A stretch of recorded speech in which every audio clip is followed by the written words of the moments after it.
What up? What up? It's your man Sean P coming in live. This is Sean P Experience on YouTube, man. I always say that. We on YouTube with the channel, and I'm so excited for my guests. I'm always excited, but this is a very special time. I love having repeated guests. I had my brother on the show on the Instagram page last year with his last book, and we are here right now talking about his brand new publication that is Defund. Conversations Toward Abolition. I have Professor Calvin John Smiley, Dr. Calvin John Smiley. Should be on the book, my brother. Dr. Calvin John Smiley in the building, man. How you doing this morning, brother? I'm doing great. Thank you for having me again. I am happy to be here. I remember when we did it last year for the previous book. I remember you saying, I have to have you back, and so to be back is a true honor. And I'm really excited to talk about the book and all things related. Yeah, yeah. I think whenever I tell my guests, like, man, you bring something, come back, come back. I think they just think I'm just saying that, they to be pleasant, but I'm really, really honest. Like, I love to have repeated guests, man. I love doing that, bro. And whenever I can use my platform to promote somebody's work, I want to do that. That's what I'm here for. That's my duty, my job. I feel so. I would love to do that, man. So before we get into the nooks and crannies of it, let me give you a proper introduction. We have PhD Calvin John Smiley is associate professor of sociology at Hunter College, City University of New York, the author of Purgatory Citizenship, and the co-editor of Prisoner Reentry in the 21st Century. I give to you Calvin John Smiley. Right, right, right. So this is my first personal question, right? This outside of the major stuff. How did it feel having a blurb by Mahmoud Abdul Jamal and Mark Lamont Hill, two giants when it comes to anything dealing with these kind of topics? These guys are like creme de la creme, if you will, man. So how did it feel to get those guys blurb and get their feedback? You got Mahmoud Abdul Jamal on the cover, you know what I'm talking about? So how did that feel, brother? I mean, I can spend the next hour talking about how great that feels. I really, for me, one of the earliest, ways I got into a lot of this work around abolition, around working with folks who are system impacted, had a lot to do with Mamiya's incarceration. I think about when I was like 17, 18, and I started reading books like the autobiography of Malcolm X, The Black Panthers Speak. You learn very quickly that there's oftentimes and tragically two places many of these folks end up, and that is either in a grave or in a prison. And so I had learned about Mamiya's story pretty early on in my own kind of uh, uh, political education. And so in 2008, when I was still an undergraduate at Lehigh University in Pennsylvania, I took a course where we had to work with a community organization. And one of the organizations that was on that list was the Lehigh Valley Committee Against State Killing, which was a local abolitionist organization, particularly around the abolition of the death penalty in Pennsylvania. And so, I jumped in 2 feet with that, and primarily because Mumia was on death row in Pennsylvania at that time. And so I really came to my own, you know, like I said, political education and beliefs because I read things like Live from Death Row by Mumia. One of my favorite books is Death Blossoms by Mumia. And so I remember, I guess it was probably late 2009, early 2010. I wrote to Mamiya a few times, and eventually he wrote me back. And for about a year, we had a nice kind of back and forth communication, and then it kind of ended. And I have to say, it ended really because of me, in the sense that like I kind of fell off in terms of the consistency. And then by the time I wrote him back, and then he had his own health issues, and then he had gotten off of death row, and then he had been moved. There was all of that kind of thing. So, Mamiya has been an idol, someone who I've looked up to for, over half my life at this point. Mark, Mark is someone who is also like a person, a brother who I look up to, love the work that he does, the way he's been able to position himself as both an academic, a scholar, a media personality, and all of these other hats that he wears. And I think how we always say like 7 degrees of separation. Like Mark and I were always kind of less than that, right? Someone else I knew who was at CUNY, best friends with Mark and other folks, but I didn't know him. And then when my book Purgatory Citizenship came out, or right before it came out, and I had posted a picture of it on Twitter and was trying to get the marketing going. Mark Lamont Hill slid into my Twitter DMs, and he was like, "Bro, this looks amazing. I've been looking for work around reentry and abolition. I'm really excited about this, and let me know how I can help you build." And so I hit him back up. He was like, "Yo, call me." And he gave me his number, and we had within that first DM to call was maybe like an hour, and we chopped it up. I told him about this Defund book as well, and Mark, I don't know anybody busier than Mark Lamont Hill, but like that brother comes through, right? If I send him a text saying, "Yo, can you help me out?" He does. So I really like he's a man who as the kids say, he stands on business. He comes through. And so I'm giving you all this context and background to say Mark had said to me, if you want me to write a blurb for the Defund book, send me an early draft. I'll take a look at it. And he did, and he was like, "Yo, this is good." And I think Mumia would be really interested in this work. And so I was like, "You think so?" Yada yada yada. He's like, send a draft to Mumia. And so there's a whole lot of process to get things to folks who are incarcerated, and in particularly Mumia because of his political status. And so I think I had sent about 2 or 3 drafts before one actually made it to him, from what I learned. And then last year, almost like a year ago this weekend, I was out, and then around 5 o'clock in the evening, I get a phone call from Mark. And whenever Mark calls, no matter what I'm doing, I'm like, I got to answer it.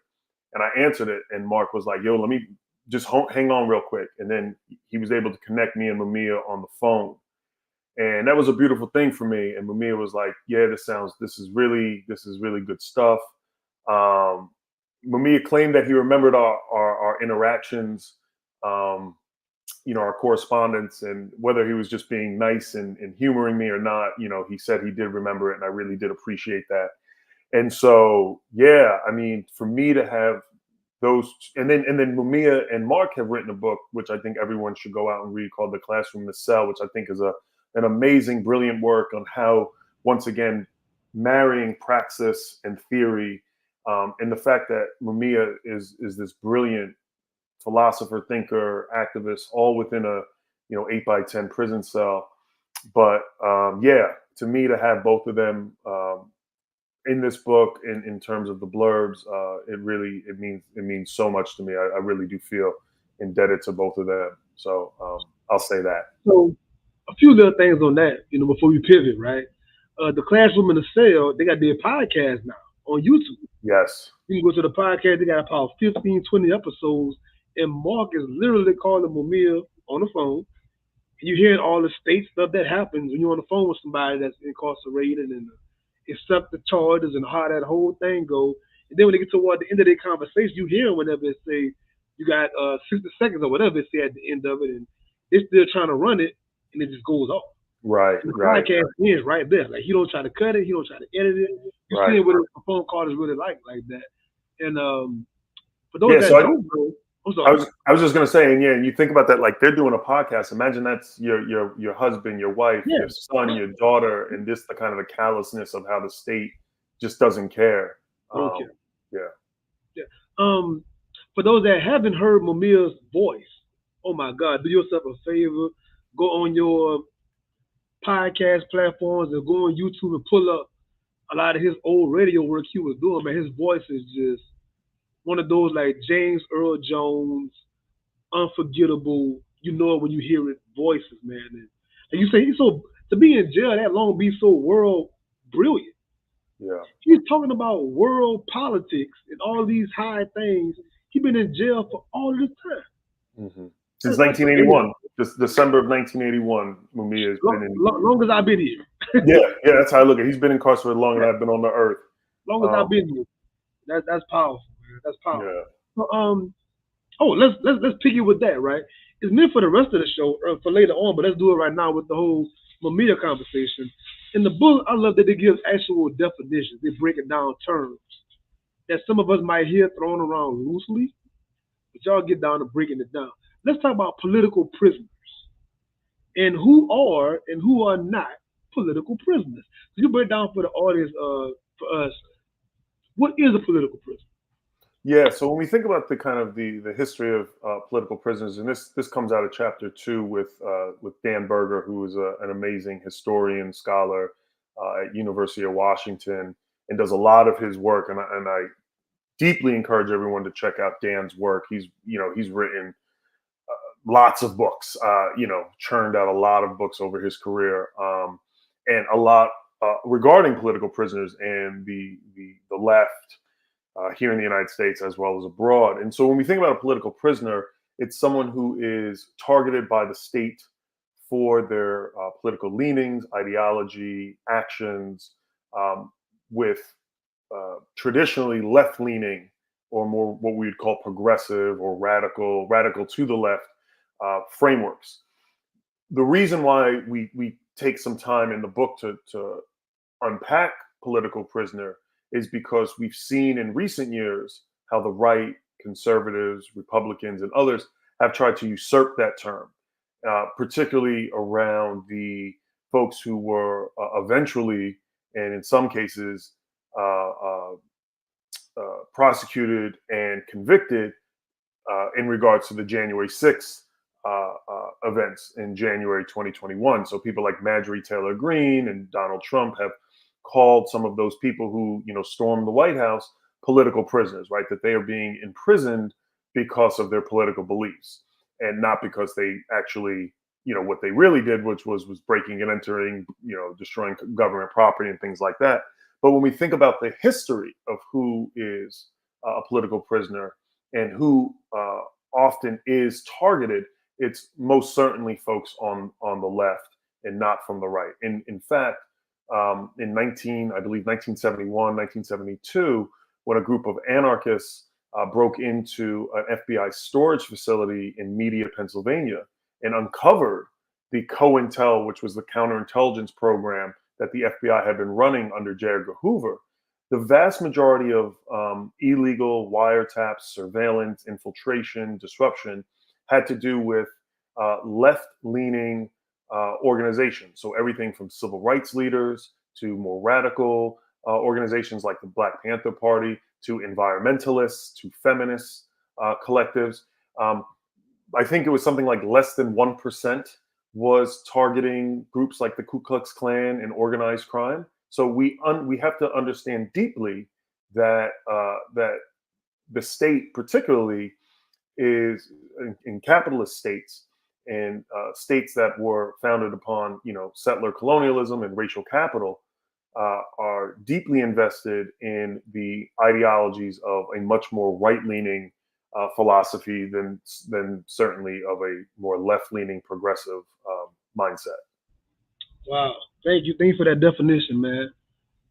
Wow. So even if you say the word political prisoner, if I close my eyes and try to picture that, put an image to it, I'm thinking about black and brown people. Yeah, certainly. To Yeah, be straight up, I'm thinking right. I black and mean, brown. when we think about, especially and in particularly in the U.S. context, right?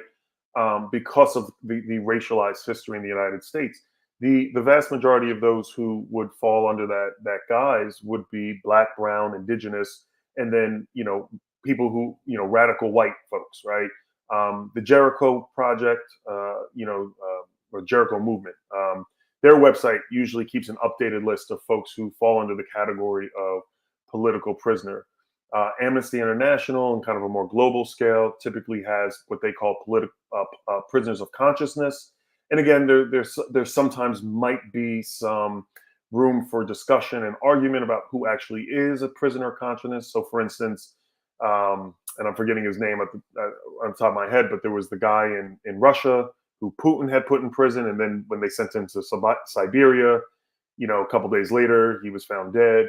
At one point he was considered a prisoner of consciousness, but he was also at certain points of his life a very right-wing nationalist. So then Amnesty had taken him off the list, and then he had kind of gotten put back on. So there is certainly room for discussion. But when we think about it in the U.S. context, right, we have people like Mumia, who's been incarcerated since 1981. We have Leonard Peltier, who is part of the AIM organization, the American Indian Movement, and has been incarcerated since, I believe, 1976, 1977, What still does in federal prison. Asada Shakur fall in there? I know she's in exile. Oh, yeah. I mean, Asada Shakur would certainly... It's her birthday today, right? It's her birthday today or yesterday? Her birthday was, I believe, July 16th. I think her birthday was... Her birthday's, I believe, 3 days before mine, because I'm tomorrow. Okay. Yeah. Happy birthday. Thank you. Yeah, cancer season. I had no idea. But she's still a political prisoner, correct? Yeah, I mean, she would certainly be considered a political prisoner in exile, right? Because to this day, she's on. If anyone listening goes to the FBI website and looks up the category of top 10 fugitive terrorists, Asada Shakur is up there, right? And she's up there with people that would probably more categorically fall under the category of terrorists, people who are planning to blow up buildings, blow up public spaces.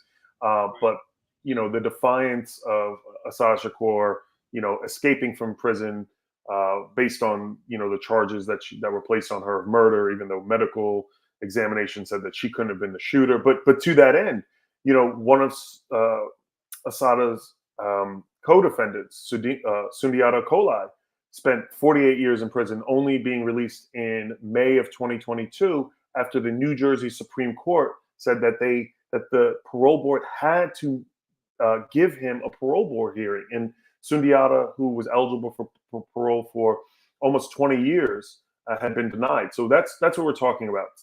People who are systematically denied. Mumia, right? Mumia, for the longest time, was not allowed to do media interviews. In Pennsylvania, if you're on death row, there's a no contact stipulation. And so a lot of those kind of rules in the state of Pennsylvania go back to ensuring that Mumia didn't have access to that, but that then trickles down to everyone else. And so we think about how political prisoners are often in their own category. The same with Debbie and Mike Davis, who are also featured in the book, who were part of the MOVE organization, right? That when they first got to prison, they weren't allowed to be involved in any kind of programs, education, because they were seen as high risk. And so as Brother Michael breaks it down, Chuck Africa was a phenomenal boxer, but wasn't allowed to compete in the Pennsylvania prison boxing circuit, which gave us people like Bernard Hopkins, right? And so we see how when you fall into this political prisoner category, you're often treated different than what even the standard treatment of people who are incarcerated is. Wow, that's horrible, man. That's horrible. So let's go back to the beginning, right? The actual beginning. So I wanted to ask you, because clearly you have a wide breadth of a lot of topics when it comes to this umbrella, right? What made you want to focus on the Defund specifically? You teach on a lot of things. Why Defund for this particular book? What sparked that? Yeah, great question. So, obviously we are not that far removed from summer 2020, and we all probably remember it pretty clearly how summer 2020 came about, which was us witnessing the death of George Floyd on camera, right? And that wasn't the first, but it certainly triggered something in us. And then as that started to grow, we saw the videotapes of Ahmaud Arbery, who was lynched by white supremacists in Georgia. We learned of the death of Breonna Taylor by the botched no-knock warrant in Louisville. And so summer 2020 really exploded into one of the largest, if not the largest, social movement in American history in terms of the amount of people that took to the streets. One thing that I found really fascinating was there seemed to be a pivot from the kind of previous legacy that had been part of the Black Lives Matter movement. Because we think back to kind of the earliest days of Black Lives Matter, especially moving from like a hashtag with the death of Trayvon Martin to more of a social movement with the deaths of Michael Brown and Eric Garner. And Eric Garner's 10-year anniversary of his murder was yesterday. Um, from that, we saw a lot of folks who were in the movements in the 20 teens who were calling for all of these reformist ideas, right? So it was this idea that we need more diversity training for police. We need more bias training for police. We need cops to wear body worn cameras. We need these civilian complaint review boards that would look at charges levied against cops. We were talking about how can we make policing better, more effective. But in 2020, that rhetoric very much changed because what we saw was that in places around the country, those steps had been taken. And we can certainly debate, argue how much and where and all that kind of stuff. But certainly some of those things have been implemented. Minneapolis was one of those places, right? Derek Chauvin had been on the force for 16, 17 years. It was a diverse, there was 4 cops involved. There was an Asian cop, a black cop, 2 white cops. They'd all taken bias training. They'd all had the diversity training. And yet George Floyd still died. When we look at the data that's been collected since 2015 by the Washington Post, each year, or rather in most years since 2015, police-involved shootings and deaths or police-involved deaths of civilians and residents has gone up.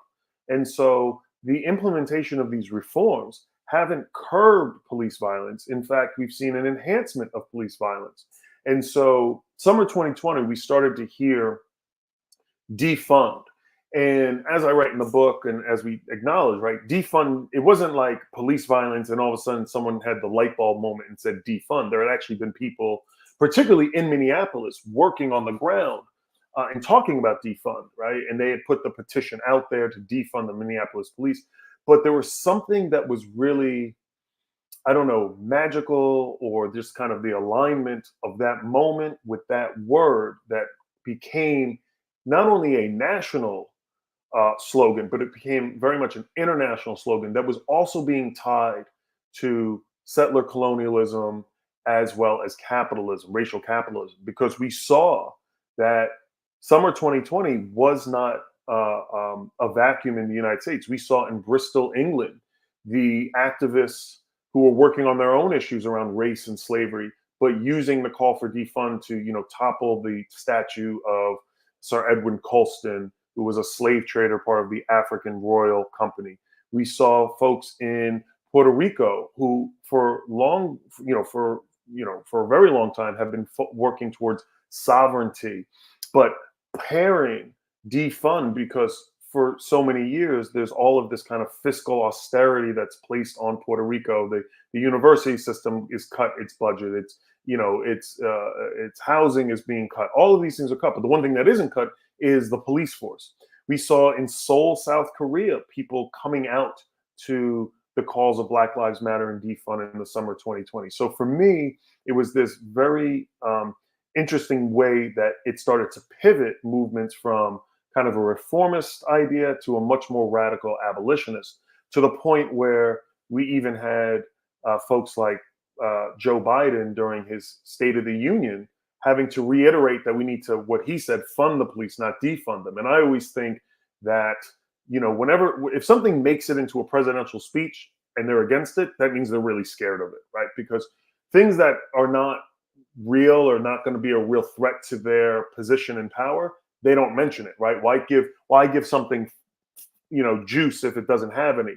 But in this case, defund, and as I argue in the book, is a bridge between reform, particularly non-reformist reform, and abolition, because it's a way to really reallocate money out of police, out of prisons, out of punishment systems, and into systems of care. And so that is tangible, right? Many times police budgets are meted out at the local level, which means that city council, state assembly folks can really put their money where their mouth is, right? And so, oftentimes the critique historically of abolition is that it's this utopian pie in the sky. What really is it? How do we get there? Well, my argument, and I think the people who I speak to in this book do a really beautiful job in that there is a roadmap to abolition, right? And we can follow steps. And I believe um, wholeheartedly that defund is at least one of those first steps to get to that place. Yes, sir. Yes, sir. So back to definitions and terms. I love this book lays so many things out. Help the audience understand what is defund. Once again, we see these things on social media and people just say it, but they have an idea of it. What is defund? Yeah. So at baseline, defund is about money's reallocation, right? So moving monies out of systems of harm and punishment into systems of care and community. Um, we can also think about reform. Excuse me. We can also think about defund in a much more abolitionist sense, where it's not simply moving money out of systems of policing and punishment, but literally taking all the money away and eradicating these systems and replacing them with something that actually deals with public safety and reduces harm in communities. And so defund is also building off of previous movements of decarceration and divestment. And so decarceration movements are movements that are arguing, how do we reduce the number of people who are going in and out of the American prison system? And one thing that I think a lot of people maybe know because of brilliant work by folks like Michelle Alexander is that, you know, the United States has still the largest prison system in the world. We've actually been outdone per capita in recent years by places like El Salvador and others because they've also followed a lot of the American model, which is really bad. But right now, to date, we have about 1.8 million people between federal and state prison systems. But that doesn't take into account the roughly 9 million people that cycle in and out of local jails every year, right? Because you could be in a local jail for a day, you could be in a local jail for quite literally years. There's a young man who I've worked with here in New York and uh, love to talk about some of the work I do here with incarcerated youth. He was just released like a week ago, but he had been in a local jail in the youth facility for 4 years, right? And so, and his case isn't over. Like I don't want to talk too much on it, but like he's released for a bunch of reasons, but 4 years in a local jail. And so there's the decarcerate movement that says, you know, how do we get less people into these places? And then there's the divest movement, which we can often think about in terms of South African apartheid and the BDS movement, the boycott, divest, and sanction, where, you know, how do we get businesses, like how do we put pressure on businesses and government to divest from prison systems? And so certainly if there are companies like Core Civic or Geo Group, which are two of the largest for-profit prison companies, right, that you can trade on the stock market, right, ensuring that maybe we don't buy products that are invested in those companies. How do we get university systems to divest their market share from these systems? How do we put economic boycotts around companies again that invest in this? And you know, I mentioned private companies, but certainly this can work in the public prisons as well, because oftentimes there are third-party companies that are coming in. If anyone remembers, in the 90s, there was a big expose that, you know, the now defunct phone company MCI used prison labor and didn't pay them well. You know, third parties that work with Victoria's Secret, you know, a lot of the potatoes that we eat right here in New York. If you're in a state building, so I work for CUNY, City University of New York. It's a publicly funded school. The New York State prison system has its own company called Corecraft. And so they make desks, they make tables, they make a lot of office and other kind of stationary products.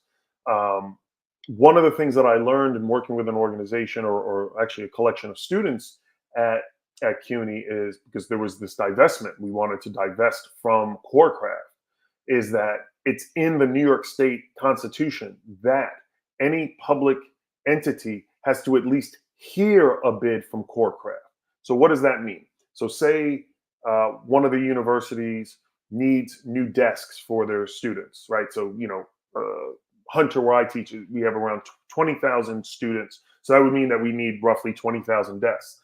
So you have to hear the bid from Corecraft, but then you go out and you listen to the bid from Office Depot, Staples, or whatever.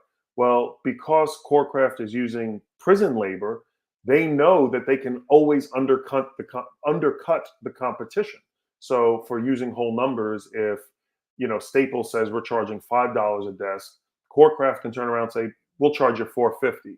And so if you're an administrator, if you're someone who now has to answer to the state, you have to have a really, really great reason why you went with the more expensive desks than the cheaper desks. So a lot of times people are very much caught into this entanglement of a web. And so, we have to put challenges on those people in leadership positions to say, yeah, you're going to, you might lose your job and that's a real risk, but, are we in this for the greater betterment of people, or are we in it for the bottom line, which is the almighty dollar?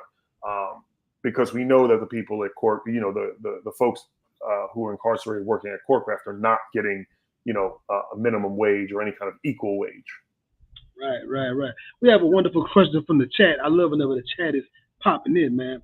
Why do you believe certain communities are stuck on the defund aspect and not reallocation? Is the question. Thank you very much for the chat. Keep the questions coming. I'll try to get to them when I can. Yeah, thank you for that. I mean, so I'll answer that in a couple of ways. One, I think that defund is part of a longer legacy of movement building. And so I think one thing that we sometimes get caught up in the moment, in the present, is that we're like, why haven't things changed? Why hasn't it changed yet? And it's only in hindsight, when we're out of the present and we look back in the past, that we know that movements take a long time. So the example I always like to give is, oftentimes the civil rights movement is marked at its beginning with the Brown v. Board of Education, 1954. But Voting Rights Act of 1965, that takes 11 years. And that's 11 years of boycotts, marches, trial and error, speeches, campaigns, And so what I would say is that if defund is part of this longer legacy of racial equality, class struggle, that, it's still in its early process, right? And the reason why some of the things aren't reallocated yet is because who is in the seats in the positions to do that. So for example, here in New York, right, the New York City Council voted years ago, several years ago now, to close Rikers Island, which is, the city jail. It's, one of the largest jails. It's an infamous jail here in New York City. But we currently have a mayor who doesn't seem to be interested in keeping to that timeline of that jail closing by 2026, 2027. And so his whole framework is that, we have to hit certain benchmarks, and there's all this need for additional police officers and corrections officers. And so he's actually funding a lot of law enforcement. Meanwhile, New York City libraries were being defunded. New York City public schools were being defunded. At one point, there was, defunding of sanitation, right? I mean, there's the thing about defund is politicians and other stakeholders intimately know how to do it, but there's always this fear that really was part of coming out of the civil rights movement, that tough on crime. And if you are a politician that seems to be soft on crime, then you are not a good politician. And where's a lot of that pressure coming from? Well, it's coming from police unions. It's coming from other investments into technologies and surveillance, right? I was just this morning, a friend sent me an Instagram reel about the company Ball that makes the jars that you usually can put peaches in, and there's Ball Arena. And so this person on Instagram went down this rabbit hole. Ball, which many of us maybe only know as a jar company that you put your peaches in, also has huge amounts of defense contracts, and some of those defense contracts that militarized equipment makes it into police departments. So, if you're in the business of making tanks and weapons and bullets and guns and things like that, that then are going to be sold to law enforcement agents, you don't want to hear about defund. You don't want to hear about these things. So you have lobbyists that go in there and put pressure on candidates to not speak about those things. So I think that, part of where defund goes is that it's a building block of a larger solidarity movement, which also encompasses various issues. So environment is one. We can't have defund unless we're going to have a critique of capitalism. As I said, environment, like what are we doing about environmental justice? What are we doing about mutual aid and collectives across our communities to ensure that people have the basic necessities that they need? I think for many of us coming out of COVID, we saw how very much our system, our welfare state is, I always use the analogy, an elephant sitting on wet toilet tissue, right? The ceiling can fall out for many of us.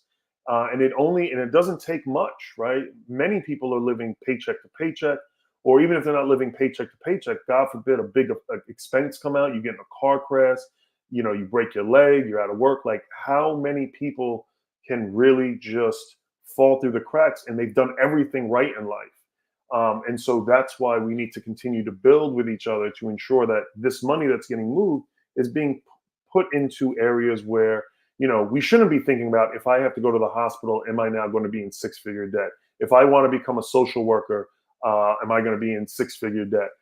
Can I afford both rent and groceries this month, right? I mean, you really have people making those kind of tough decisions, right? And I think that's a horrible way to live. And I think defund is trying to push us to think that isn't the only way. So I hope I answered the question at least somewhat. Yeah, no, no, well done, well done, well done. So my next question, going to the actual craft of the writing, like I'm big on that. So this particular book, you have a compilation of like nine different people. They're scholars, you have activists, you have a good mix of people. Sometimes they're both. And tell me like how you went about selecting these people you picked, and then once you had these interviews compiled, how'd you go about making it into a digestible, easy read format? Yeah. So, like I said, I had been thinking about the defund concept for a while there, right? Coming out of summer 2020 and saying, I should write something about this. And at first, I thought it was going to be kind of more of an academic paper, putting it into kind of like a peer review journal and things like that. And then I had a contract with Haymarket for a different book that I was supposed to write with someone else. That went away. But I didn't want to lose that relationship with Haymarket. So I was sitting there kind of one day, like I was kind of rattling my brain, like, all right, like I don't really want to write this other book without this other person. That kind of went away, but I don't want to lose this relationship with Haymarket. Like, what could I write about? And it just like it hit me. I was like, yo, I got this whole idea on defund. Why not do a book like just do a book on defund, right? And so then the daunting task of like, am I going to be able to write? Because I was still finishing. Because you got to remember, like in terms of timeline, I was still finishing up my first book, Purgatory Citizenship, because this whole conversation would have been happening like summer 2021. I was still in the midst of writing that book, like the Purgatory Citizen book. So I had this daunting thing of like, am I going to be able to sit here and write two books at one time? Um, and so in looking at Haymarket's books, Haymarket has a lot of brilliant books by a lot of brilliant scholars. And so, We Still Here by Mark Lamont Hill, which looks at the pandemic, is written in a kind of similar fashion with the kind of interview.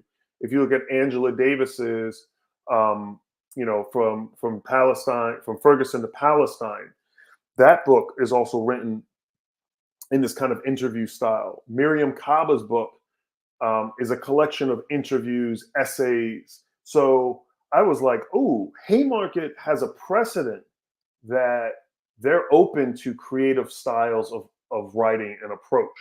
So I was like, let me pitch that to them and see if they'd be open to that idea.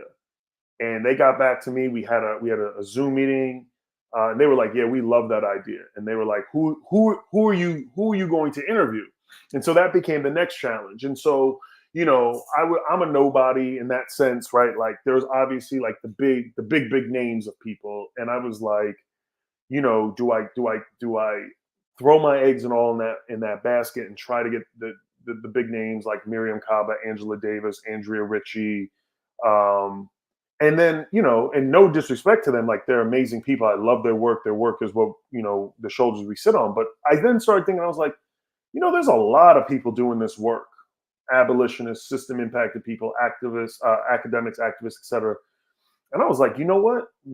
Maybe this would be the opportunity to give some of those other folks a shine. And again, and they're all doing amazing things in their respective fields, right? Like I'm not trying to sit here and say, oh, I pulled someone up. Like they were all doing their own thing. And so everyone who's in the book, I had at the time of writing the book, I had different levels of relationships with. So, for instance, like Jason Perez and Olayeme, Aloran, we had been following each other on Twitter, that kind of thing. Mike and Debbie Davis, they serendipitously they had done a talk at a place called Mayday Space right near me in New York. I had went to it. After the talk, I went up to him. I told them about the idea. I told them the work I had done with Mumia, excuse me, in Pennsylvania on death row, and working with the Free Mumia Coalition. They took a chance, gave me their email, and then the academics. I mean, like I had just different relationships with different people, and so it was in many ways it was kind of like a shot in the dark. Like, would you be open to being part of this book project? And this is the vision that I had, and thankfully they all said yes. And then we scheduled times, I think between, what was it, like December 2021 and like March of 2022. We did it, the interviews via Zoom. It's kind of amazing, just in the last 10 years or whatnot, the technology in changing, right? Because when I had done my interviews for Purgatory Citizenship between 2010 and 2013, that was all just via a tape recorder and then me sitting at home and listening and transcribing, where this was really beautiful because I had the transcription that Zoom was able to make, and then I could go back, listen, edit, right? So I was doing more of an editing, and then it was paring down. And that paring, that's what really became the hardest part of the book. It wasn't doing the interviews, wasn't doing the questions that I wanted to ask them. It was like, I was doing like hour-long interviews, and that's not, it's not an hour's worth of stuff for each, an hour's worth of stuff for each person. It would be, it would be 6 different volumes. And so you have to kind of figure out like your storytelling. Like at the end of the day, it doesn't matter if you're writing a fictional book or a nonfiction book. You are crafting a narrative, and part of your role as the author, as that kind of griot, is to weave that story in a way that is both amenable, palatable, and adaptable to your audience. So I knew who I wanted this audience to be, and I knew I wanted this audience to not just simply be academics, right? I wanted this audience to be, the guy on the corner, the mother who's going back to school for the first time after 10 years off. The academic could be in there as well. And so, there was things where I was like, okay, if everyone said the same thing here, maybe I'll just add it for this person. But I really want, like, I think one of the things that really had Debbie and Mike Davis say yes to the book, right? Because they had both done 40 years in prison. I was just some brother who approached them. I told them they've expressed this to me, right? So I don't think I'm saying anything out of pocket here. Is like, they love the idea that I wanted to talk about who they are. I didn't want to talk about who the image of them were, right? I didn't want to talk about their I mean, obviously their incarceration comes up. It's such a big part of their narrative. But like, I wanted to know who they were before they were incarcerated. I wanted to know who they are now after their incarceration. And I think they really appreciated that, right? That I wasn't just trying to tell their story, because you know what? Their story's been told. They've told their story. They're the ones who can tell their story about their incarceration the best.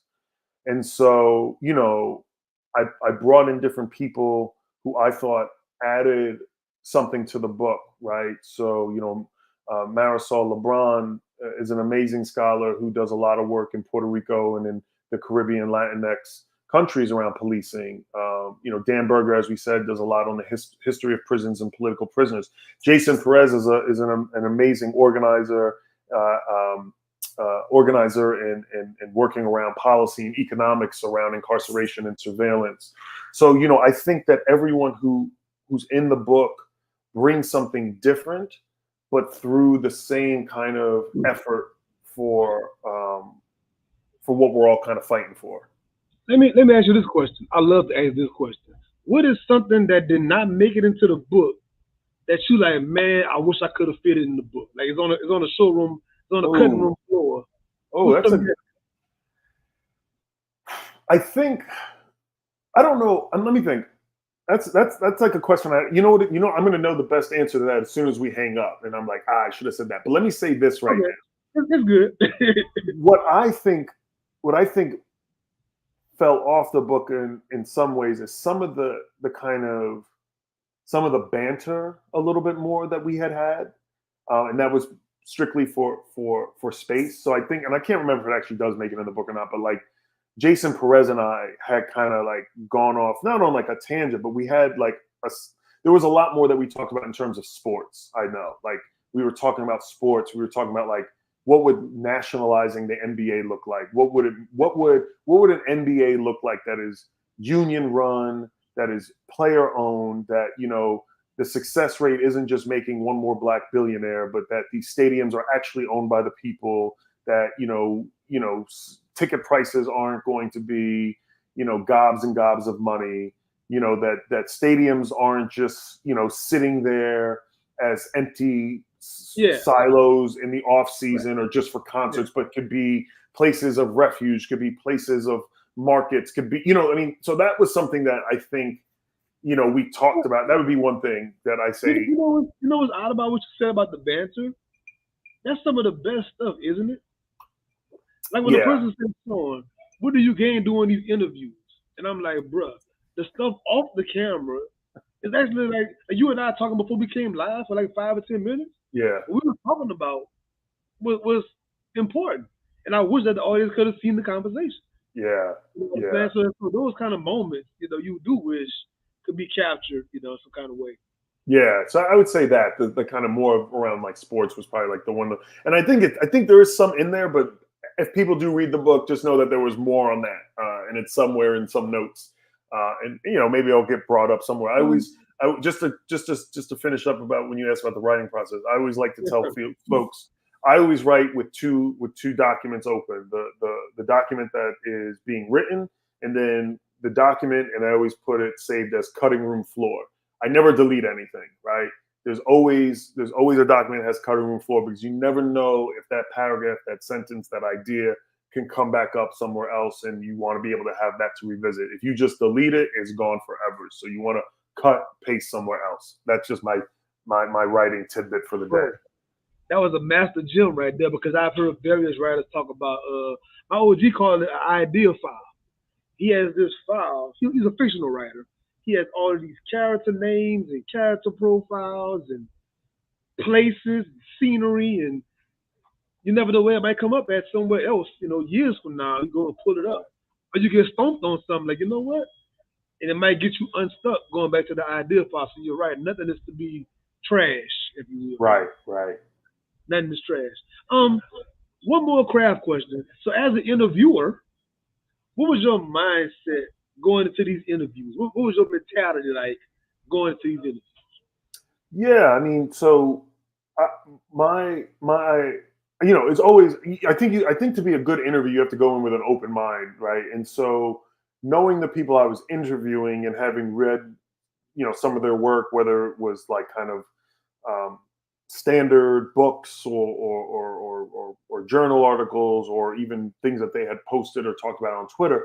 I think I had like a general sense of things that they were going to say. So I think my role was to dig a bit deeper, right? So for instance, again, just to use the same example from earlier, right? Like it was really important not to just gloss over terms, right? So when talking with Dan Berger, we didn't just say political prisoner without defining it. Like ensuring that things, words, concepts, phrases that were talked about were going to be defined and defined accurately. So, chapter 3 with Zeli Amani, who's a brilliant organizer, activist, and he's a public school teacher, right? I mean, he wears multiple hats all at once, but, he talks a lot about what mutual aid is. And so, we don't want to just gloss over terms because we might hear words, but then we might not know what it means. And so we want to ensure that the reader knows what those terms mean.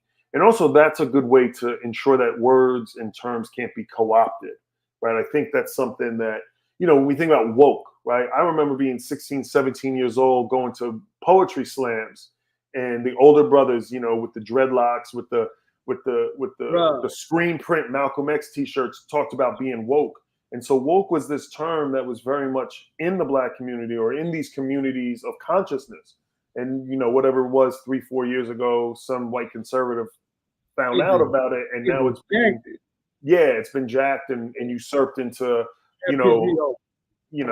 that if you talk about climate change, somehow you're woke in this kind of negative pejorative way, which is nuts, right? And then if we really want to think about like even the etymologies of like woke, I mean, that's really coming out of like lingo from the 5%ers. So, God body and what's the math, what's the science, like all of these terms had deeper and more engaging and meaningful meanings to them. And so we really want to, jump in front of the bus because, one of the things that the conservatives are really good at, and we're seeing it right now with the presidential election, is marketing. And so, I bring up how you hear people like Marjorie Taylor Greene or even Donald Trump trying to use defund, right? They talked about defund the FBI, defund the DOJ. And so here you have all these people who scream back the blue, give whatever you want to the police, but then they use defund. And so, they recognize the powerfulness of this word, right, as a signal to what could become. And so by them trying to use it in a much more reactionary way, once again highlights to me that this is a very, very powerful phenomenon that, we just have to keep working towards it. We have to understand there's never going to be one single silver bullet that's going to change everything, but it's the constant momentum of movement that we're all doing in the work where we're at. Let's speak on hip hop for a moment, right? I love talking hip hop on this show. The first show I did here on YouTube, me and Kiese went on hip hop for a minute, right? You speaking about drill music specifically in this book. Back to words and definitions, break down to the audience, because there's a perception of drill that people have in their mind. What does drill mean to you? And what's the importance of it when it comes to movement and defunding and supercharging what's going on that summer of George Floyd? Yeah, I mean, the basic definition of drill and where it comes from. I mean, drill refers to shooting, right? Like there's no way to get around that. But if we think about kind of the history about it, and that's why I talked to Jonathan Ilin, who is a scholar in Europe and has done a lot of work on, what he calls the street cool and street culture, particularly in London and then in his hometown of Dublin, but all, particularly with drill artists. But drill as a music subgenre really finds its origins in Chicago in the early 2010s, right? So we have people like G Herbo, Chief Keef, Little Durk, Yep. Little Reese. And one thing that's really what we have to remember is that the rise of drill came up simultaneously with the rise of social media, right? Like we've had social media for a minute now, that we have to remember that there was a time before social media, right? Twitter didn't exist till like 2008, 2009. YouTube was 2005, 2006. So, but it was around 2010, right? We start to get the Instagrams, the YouTubes, the SoundClouds, all these kind of things. And so here we have these young men who are coming from some of the most destitute, abject poverty, violent neighborhoods because of, institutional racism, institutional violence, over policing, that are making this music and they're posting it to YouTube, right? So if you remember back, like, Don't Like, Chief Keef's first, well, maybe not his first, but one of his first music videos. It's just a bunch of 16-year-olds with no shirts on, jumping around in an empty house, right? And the boys are...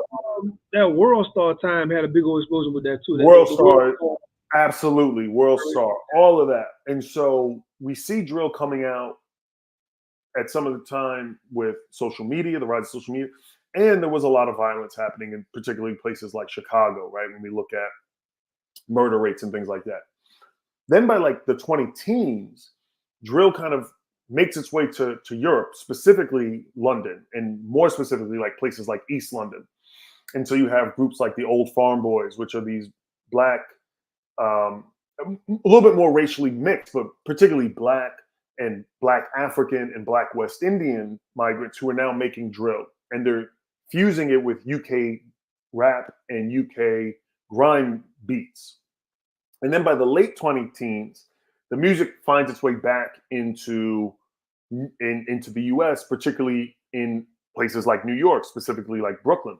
And you have artists like Pop Smoke, like Chef G, Sleepy Hollow, 22Gs, who are searching free beats on YouTube, and they're finding these beats coming out of places like East London. And then they're using these beats. So, Pop Smoke, who was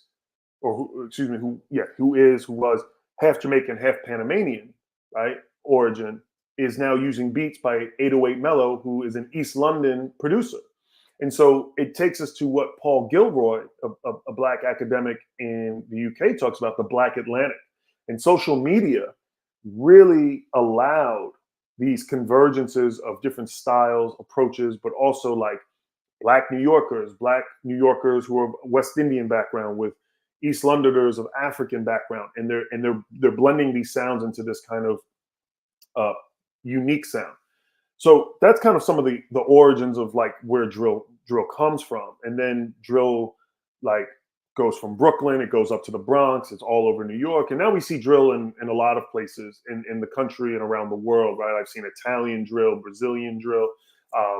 There's even Palestinian drill, right? Some of these young folks who are being killed in Gaza Strip and West Bank are talking about, and rapping in what we would call a drill beat. What becomes really interesting in the summer 2020 is that Pop Smoke, and at that point, he's the late Pop Smoke, because we have to remember, Pop Smoke was only with us as a superstar from roughly April of 2019 until his death in January of 2020. I mean, he on the scene it really was a blink. But his song, right, posthumously, this song Dior, right, which is about masculinity, bravado, violence, luxury. I mean, Dior is literally a luxury brand, emerges as kind of the song of the summer. And that becomes really interesting because we think back to 2014, 2015 in the social movements then, right, around Michael Brown, Eric Garner, and others.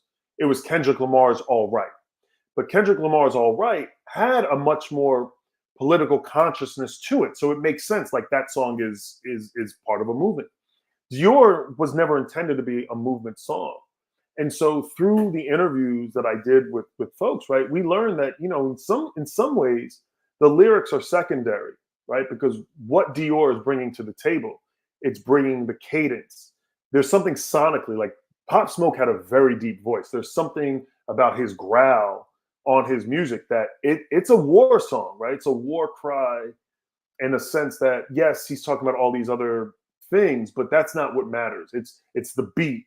It's the way he says these things that are energizing, because for anyone who's been involved in a social movement, particularly a march, when we watch marches on Instagram or TikTok and it's a compilation reel that's 1 minute, that looks very energizing. But most marches can be long, they can be tedious, your feet can hurt, you get thirsty, you're nervous if the cops are going to come, you're nervous of other, reactionary anti-protesters are going to come.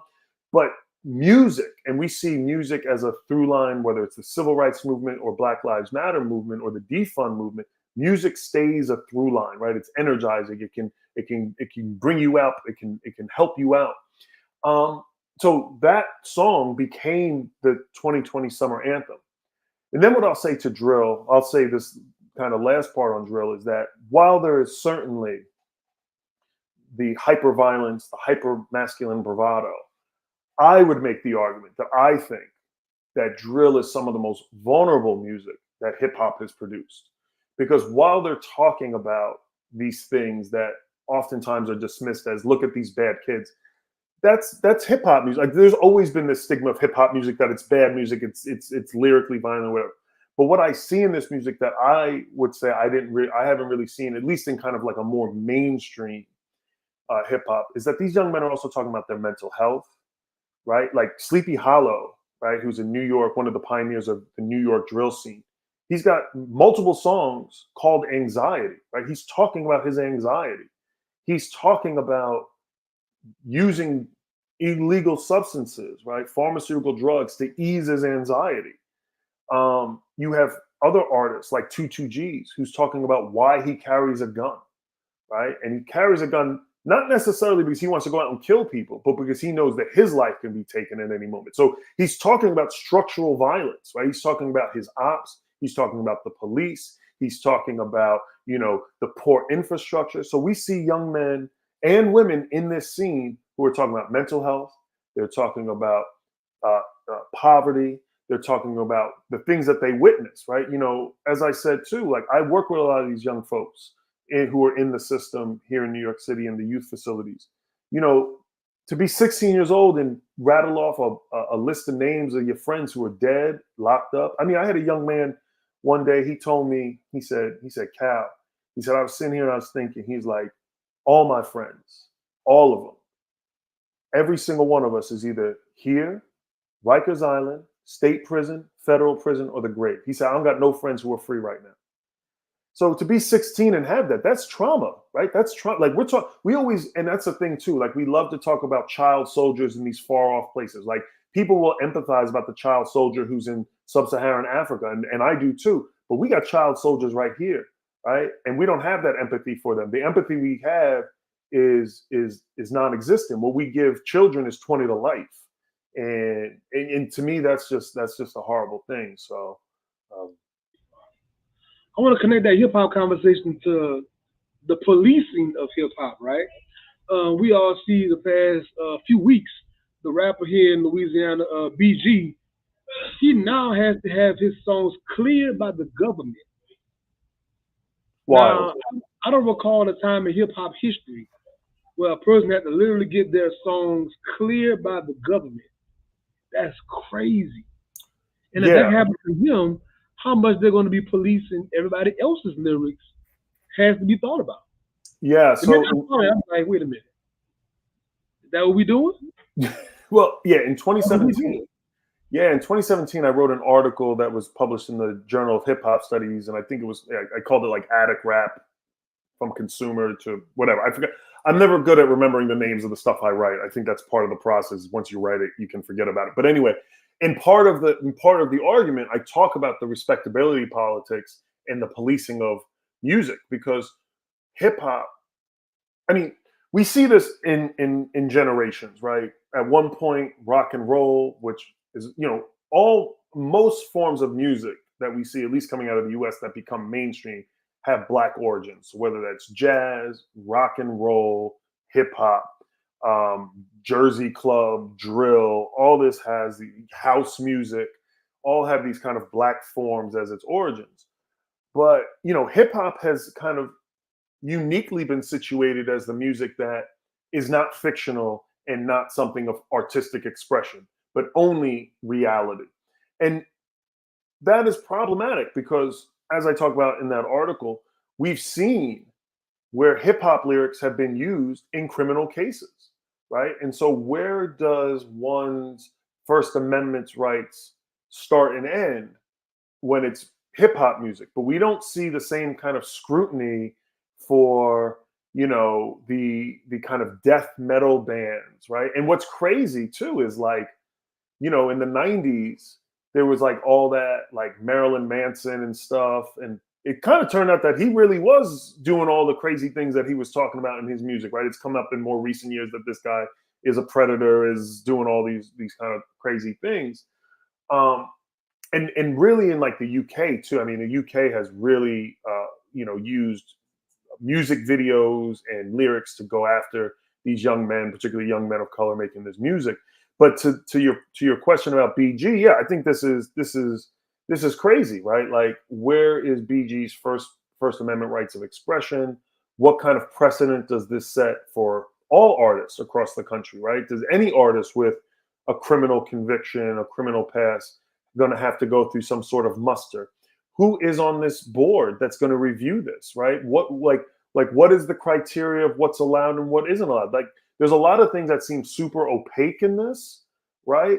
But the bottom line is that this is going to put a financial limit on what BG can do, right? And we've seen it also, maybe not through lyrics, but I mean that was what was happening to Meek Mill, right?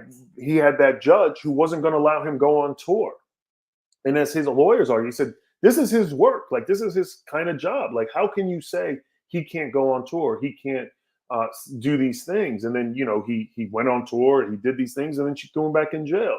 And so we see how when someone is justice involved, system impacted, just that kind of invisible hand and how far that reach can be, right? And what we're seeing with BG is that it's reaching into his artistic expression, it's reaching into his financial pockets, and so I'm really hoping that a good team of civil rights lawyers and First Amendment lawyers see this as an opportunity to challenge this ruling in the courts and hopefully get it overturned and set a new precedent that lyrics alone just certainly cannot be used against someone in a court of law.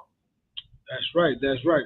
I want to go to we're talking about defunding. Obviously, let's talk about how expensive it is for an inmate in jail, for their families trying to support them on the inside. But then, as you put in your first book, when a person does come home, there are still certain things they have to be responsible for money wise, and it's a lot, man. So let's talk about how expensive this is. Yeah. So in most sectors of our government, we the politicians are constantly talking about how they're going to save you money in your taxes, right? That's kind of like the bottom line for a lot of things. The one area, or rather two areas, that are just super bloated and overly expensive are policing and prisons, right? They are super expensive to operate, and we don't really see much in terms of that investment, right? So the ROI, right, the return on investment is not there, right? Because if we think about prison as this timeout and then you come back to the community, well, as I point out in Purgatory Citizenship and as others talk about in their work, right? Prison doesn't set people up for uh, civilian life, right? It limits you in terms of your legal status and what you're allowed to do. It also puts restrictions and barriers around your social identity and social life. And so, what we've created is this perpetual system of punishment, whether that's through um, uh, uh, particular channels of the legal system or social obstacles for relationships that one can build. And so, what I and others are arguing is that we need to start to reinvest through defund into other areas of our society because prisons and police cost a lot of money. So I'll just give New York City example. So New York City is the largest police system in the country with roughly a little bit less than 40,000 uniformed officers. And the other thing that we really have to understand is that New York City police extend beyond the five boroughs. There are New York City police officers in the Middle East, right, doing intel and doing all, and you're like, that seems to be beyond your jurisdiction. The New York City annual budget is about $11 billion, and it can bloat up to about $14 billion when you start to take into account overtime, purchasing of additional materials, legal settlements, and other various costs that come into play. So we have a 40, almost a 40,000 person police department with at the top end, a $14 billion budget. That's bigger than some armies in some countries. That's bigger than some countries' GDP, right? So the argument is, why do they need that much money? Like what and the thing about it, right? And this is what I love about policing, right? And it's particularly like police brass and police unions is their argument is always we need more. We need more. There's not enough police officers. We need more funding. Our budgets, da da da da. And so when crime goes up, their argument is, well, we need more police to stop the crime. We have to curb crime. When crime goes down, their argument is we need more cops because we're doing the right thing. And so there's never a saturation point for them. So for me, that means one of two things. Either they're not invested in the safety of community and only interested in power and authority, or why not just because if the issue is we just need more police, then the lunacy says just make every person in New York City a cop, right? Just make everyone a cop, give everyone a gun, give everyone a badge. We all become police and we all police. But that would never happen because that's ridiculous, right? But there still seems to be no saturation point where they're saying that's enough. And so, with the largest police department, the largest budget, and you're still not stopping crime, or at least not stopping crime in the way you want to, because let's also put it out there. New York City is one of the safest cities in the country, especially for its size, right? I mean, you know, any kind of murder is horrible, but when you have a city of 8.9 million people and you have less than 500 murders a year, your numbers are pretty stellar, right? And again, that's not to take away from those people who've been murdered, people who've been assaulted, raped, or anything else. I'm not trying to diminish those actions that were taken against those people. But statistically, which is what police love to look at, you're doing great. And so we need to put that money somewhere else. And so what I'll say is the annual budget for CUNY, which is where I work, part of the City University of New York system, which has, I think, 25, 26 schools altogether within it. We have community colleges, four-year colleges, graduate programs, etc. Our annual budget's only $4 billion. Now, again, I'm saying only $4 billion, but in the scheme of a police budget that's $14 billion, we're $10 billion short. So, one could say, why don't we move or reallocate some of that police budget into the college system, make college free for everybody, build more university housing for students, meal plans for students, ensuring that no one's leaving with debt, ensuring that people have good job training. I mean, there's all these ways, because that's when we look at anyone who studies crime, the leading causes of crime are things like not adequate or unstable housing, not enough educational opportunities, not enough employment opportunities. Those three things alone can severely reduce the amount of crime.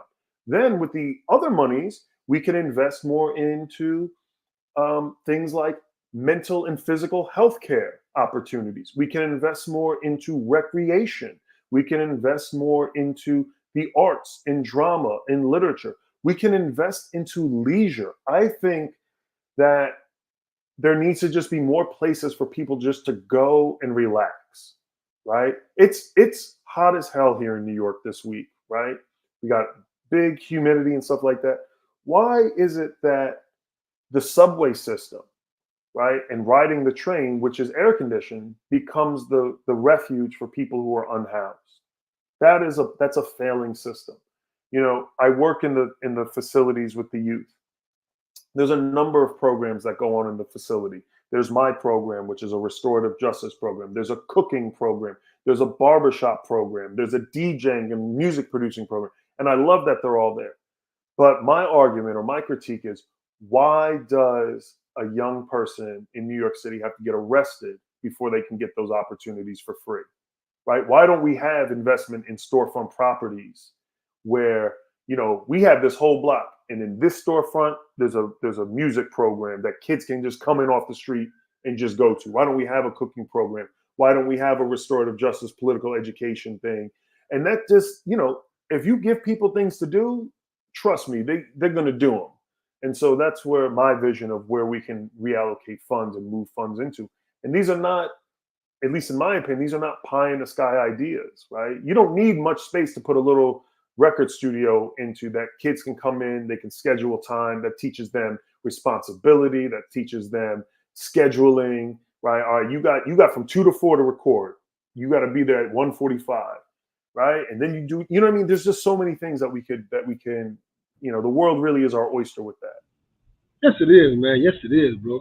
Man, I'm so glad you came on the show, man. I'm so glad you gave me a chance with your book and your project. I love working with you. I take a lot of pride in this, man. As I said before, as you writing other things, man, don't be afraid to come back, holler at me, man.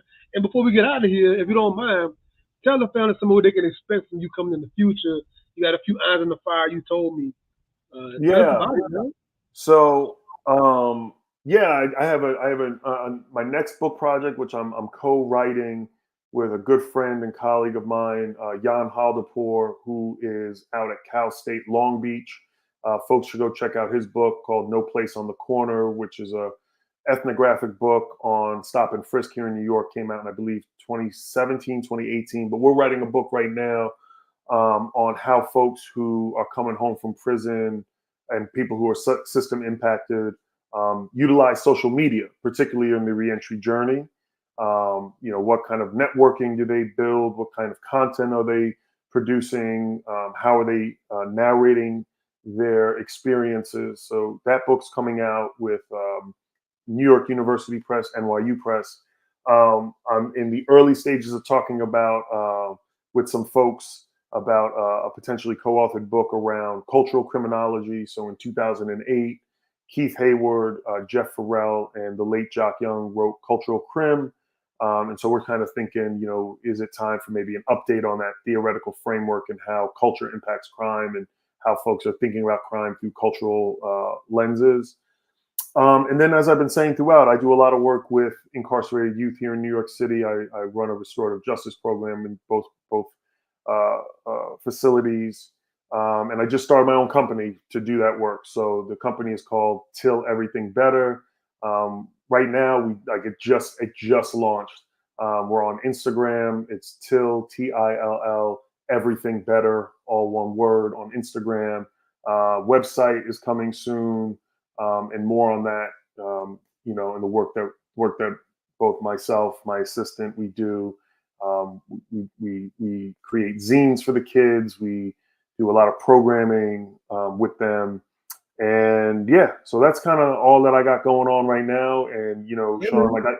like I told you, and I'm 100% serious. I think you're one of the best interviewers in the game, to be honest. Like your interviews, because a lot That's of crazy. times I'll That's just say crazy. this. I'll say this. A lot of That's crazy. times interviews can get unfocused. I think you pace it out really nicely, but also like you didn't give me any notes. Like you didn't send me pre-questions, but your questions come off really, really great. They're very clear. They're digestible.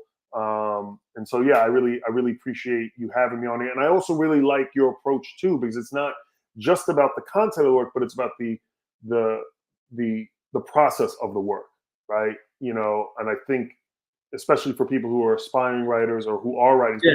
because this is now I've written an edited volume or co-edited volume.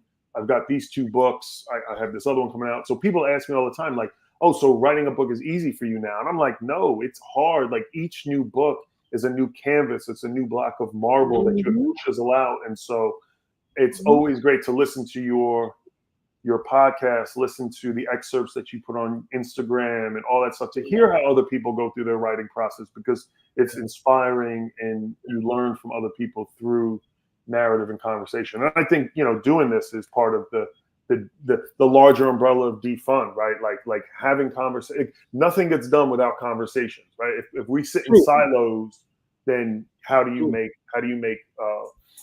make social movement change? So you have to have conversations with And folks. So as you know, as a writer, man, it can feel like being a climber trying to climb Mount Everest by yourself. Like yeah, it's a lonely process. this is very lonely because a lot of times people in your family don't get it, people around you don't get it. Your high school homies and whoever you cool with, they cool with you and they want to support you, but they don't actually get it.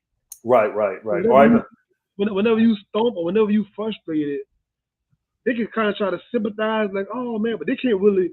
Only other writers know these Yeah, things. right. Or So like it's folks. other people to see it and hear it. Yeah, yeah. Or folks who only, like, I know some folks, and peace and blessings to them, but like their only line of sight of writing is like a Harry Potter book. So they all think I'm a millionaire because I wrote a book, and I'm like, nah, dog, Yeah, that ain't it either. it's not, um, but no, and, it is. It's a. I was telling somebody yesterday, I might be a little bit of a masochist to writing, right? Where there's a love hate relationship there that, it's frustrating. Like you said, it's climbing the mountain, but there is something that is worth it when you get to that stepping stone into that next level. So yes, again, thank you so much for having me again. I Yeah, really man. appreciate I it. appreciate you, bro. This not gonna be the last time we're gonna run it, man. We're gonna do this thing, but we're gonna stay in contact anyway, even Definitely outside the interviews, man. You're a dope brother in my opinion. Outside all of this, you're a appreciate you. A1 guy, man. I love to say that, man. So thank y'all very much to the guests in the chat for the great questions. I love the interactive chat, man. So until next time, the Sean P Experience. You'll see me on the 27th. I have Deja Philly, y'all, talking about the secret life of church ladies. So yeah, already lined up. So it's coming to on the 27th. See y'all next time.